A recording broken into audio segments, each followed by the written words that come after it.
সাধারণ ব্যক্তিগণ তাদেরকে অনুসরণ করে।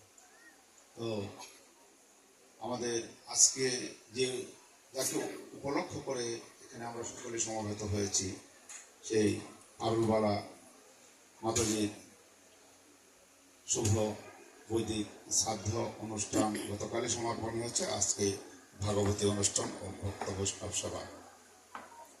তো ওনার সহধর্মী দীনেশ চন্দ্র পাল, যিনি আমাদের দ্বিজমণি প্রভু সহ ওনাদের দেবাঙ্গকন্দ প্রভু, সুধাংশু প্রভু, ওনাদের পিতৃদেব, উনি একজন শিক্ষক ছিলেন, আছেন, উনি একজন শিক্ষক ছিলেন, এখন রিটায়ার্ড করেছেন।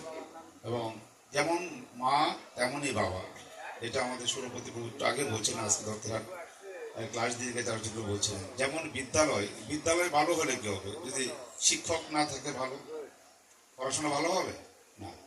আবার শিক্ষক ভালো আছে, বিদ্যালয় ভালো না, সব কিছু মিলেই এনভায়রনমেন্টটা ভালো থাকতে হবে।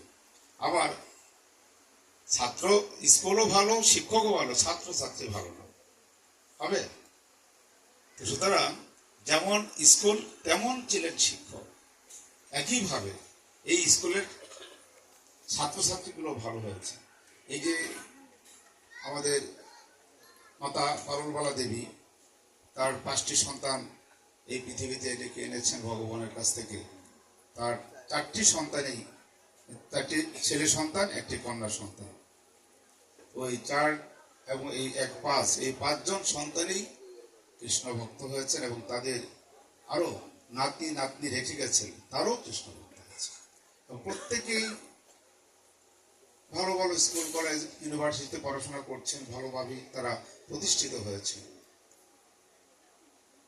তো এটার পিছনে মায়ের অবদান সবচেয়ে বেশি থাকে। তো আমি এতক্ষণ এই কথাগুলো তো বললেন, শুনলেন, একই কথা বারবার রিপিট করছি না।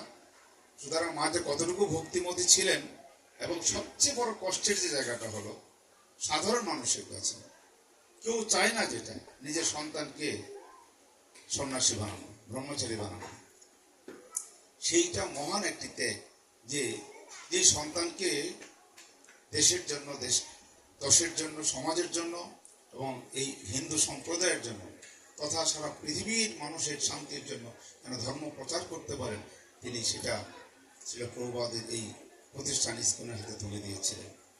এবং যার হাত ধরে বাংলাদেশে একটি বড় প্রতিষ্ঠান পরিচালিত হচ্ছে, জাগ্রত ছাত্র সমাজ, ছোট ছোট বাচ্চা ছেলে মেয়েদেরকে শিক্ষায় শিক্ষিত করছেন, ধর্মীয় শিক্ষায় শিক্ষিত করছেন। এটা একটা বড় অবদান।